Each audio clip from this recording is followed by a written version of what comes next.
Sorare have just made their biggest update of all time, and this is how I'm going to deal with it. Welcome to My Sorare Journey, episode 75. The last time we spoke, you would have seen the gallery looked a little bit like this. We'd just expanded into some Premier League teams, specifically under 23 players. João Pedro, Martinelli, Adingra, Matoma came in, who's not under 23, and very, very recently we brought in Mohamed Kudus, which I don't think any of you would have seen.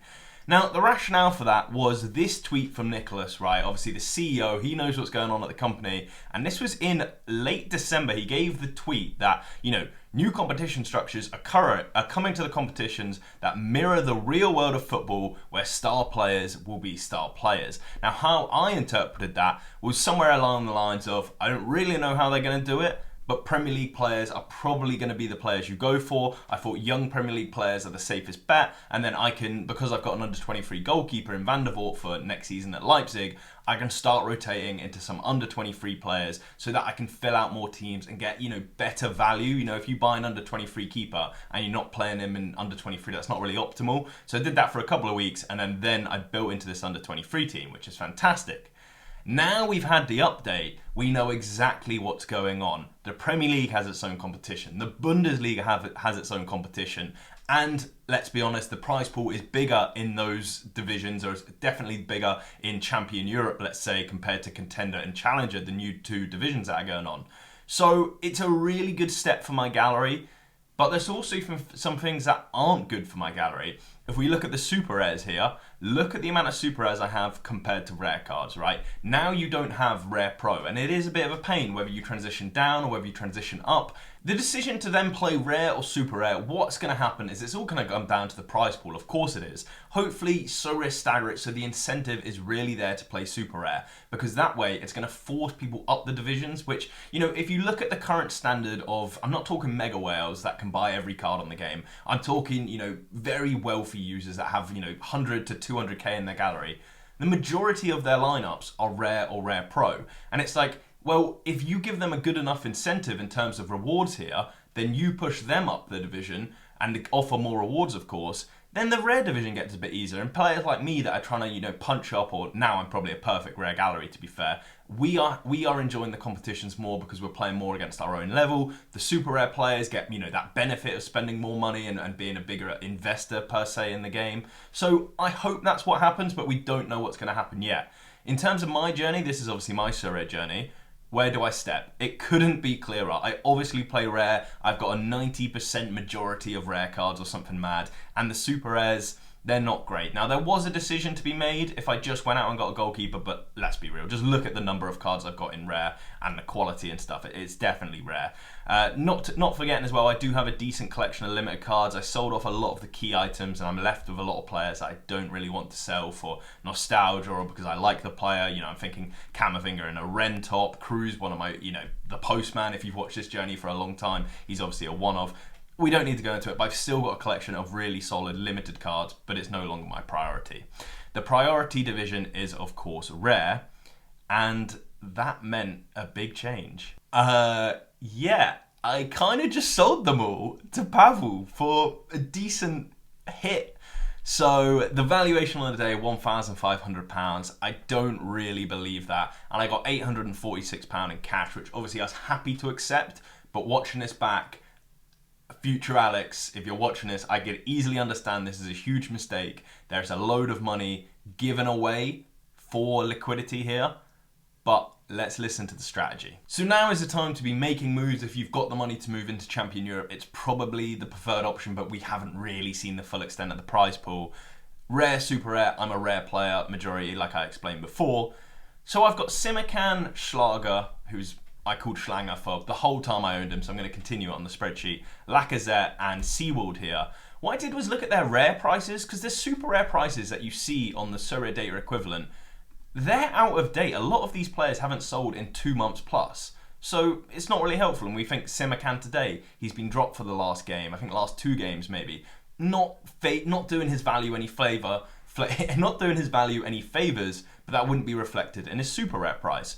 So when I did that and I got my 845 counter offer, the rare to super rare ratio was about 3.65. That isn't the worst ever for instant liquidity of cards you're going to have no use case with And the alternative, the opportunity cost, is that I can go out and grow my rare gallery, particularly in areas that I'm weak and they cost a lot of money. So I've already, of course, planned out on a spreadsheet how they look. This is my Champion Europe team. The blue is the Bundesliga. The red is the Premier League. Of course, I've just finished my Leipzig stack. If you hadn't seen on Twitter, I've got that 5%. So these are mega cards. Now, being introduced at the end of March is this new season competition. And for me, that couldn't be better news. Think how many of these cards are new season cards. I mean, you don't need to think, you can see it on screen, compared to the old season cards. Obviously, I've been buying as many new season cards as I can for collection bonus, for the XP bonus. It just seems like the right decision to me. And now they've got a little bit of a buff, really, until from March to June, May, whenever the season's finished for each club. But what you realise is that there is a couple of gaps, because I went out and got these Premier League players off the back of hoping the stars become stars, and it has worked well. They haven't really gone up in value too much, some of them, but I think in time they're just going to keep slowly trickling up, or definitely next season I'd expect them to be a higher price than they are now. It's worth noting I did keep Benjamin Henrik super rare. I just think £230 is too cheap for him, so I could see him getting more minutes, maybe getting a better scores, and then going up in value. I'll sell him then. So you don't need to rush to get rid of any of your super rares. I'm in just a very unique position, and just before I move on to why it's so unique and why I want to take advantage of it, let's look at the offers I was getting. As you saw, I got my £845 offer for these 4 super rares accepted, but the very first offer I received from Pavel was a lot worse than that. It was $880 for all 5. So I've done some good negotiations to only lose £45 but keep a really strong super rare worth like 220. But I also did a little bit of market research from the other bots at the time. And Basel bot for the 4 that I got offered me 642. So it did persuade me, an extra £220. I think it's a decent deal from Pavel for what I need. So if you can agree that wasn't too bad of a deal to Pavel, because I got rid of instantly all of the super rares that I wanted to. I got cash so I can instantly get them into cards I do want. Similar trade bots were offering £200 below, and I negotiated them down about £200 as well. I think that's a reasonable deal, only if you're in a very specific situation that I am in. The situation is that all of my cards have just become some of the prized possessions on the entire game. The Bundesliga and the Premier League each have their own individual competitions where 4 out of 5 cards need to be brand new seasons.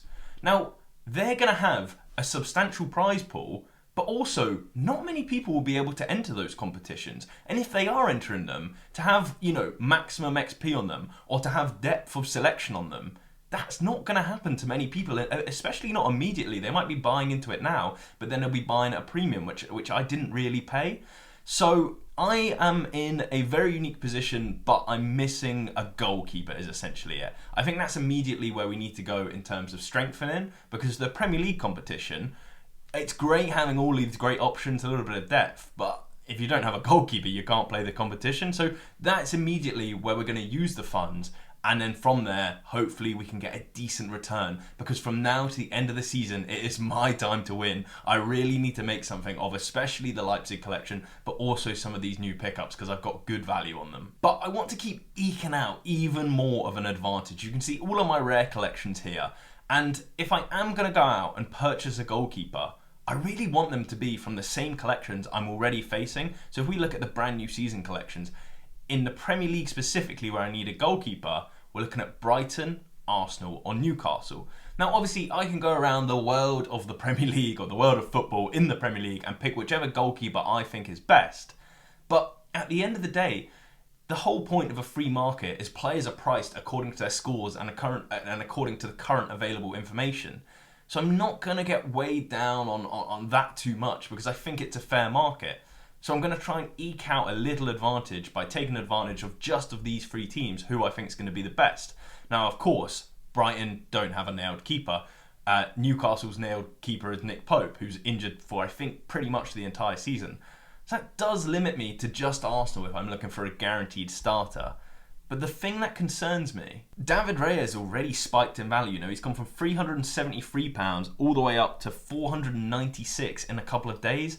And I don't want to be in a position where I'm buying the bubble, where prices are inflating and they're going to come down as soon as I don't know, more supply comes to the platform. So I'm a little bit concerned that Raya's my best option. I've got enough funding for him, but is he creeping up in value too much?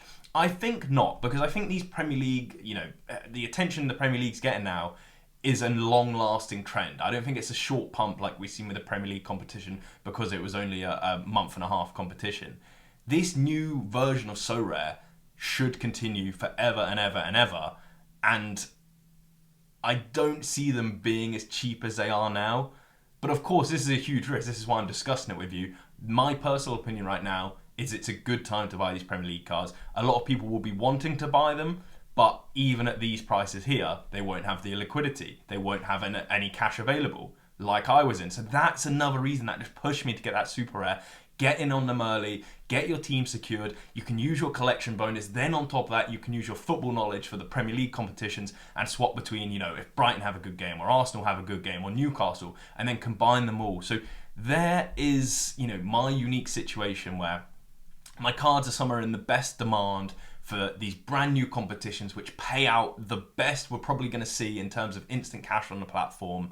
So I need to make an impact. It really is my time to win. So that will keep me busy until the end of the European season. Hopefully I can take advantage of this rule switch. I really think there'll be some of the softest competitions earlier on. I'm thinking the Prem and the Bundesliga for what you might get out of it. Hoping so at least. And then for Europe, for the European season being off, I'm not going to have any funds. The only player I have is Emil Forsberg playing in the MLS. So maybe I'll sell him. I'll see how he does. But overall, then we're going to go into August, and all of you will be wondering, what are you going to do in August, and what do I do in August? And it's still yet to be seen, really. I think because so many of my cards right now are really strong and will turn into old season cards, I probably won't have any capital available to the point where I can invest early into the brand new season cards. So I'm going to do what most of you at home are probably trying to do, which is win new season cards with your old season cards, slowly build them up, and then transition them into a brand new team where you can play for cash again.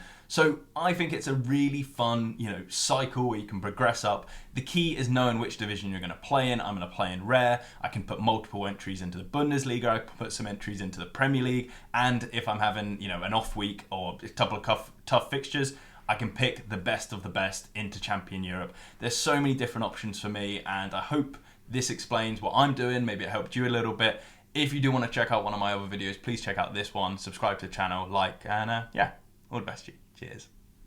Just as I thought the video was finished, I've been watching these Premier League auctions, and they are going for a decent premium compared to some of their last sales, especially the new season cards. Now, I showed you a little bit on David Raya how he'd increased, but he's already gone beyond that again for the new season. The last sale went for $4.99, and now he's at $5.82 with 1 hour 45 remaining. And he's my first choice goalkeeper. He's my go-to. And I'm starting to doubt myself, so had to crunch some numbers to try and check my general thinking would be right. So all of these numbers, all of the white ones essentially, are taken from the blog post and just converted to GBP, and then we use some estimates in terms of okay, well, if the champion ratio is here, you can work out the same ratio will probably be per game week.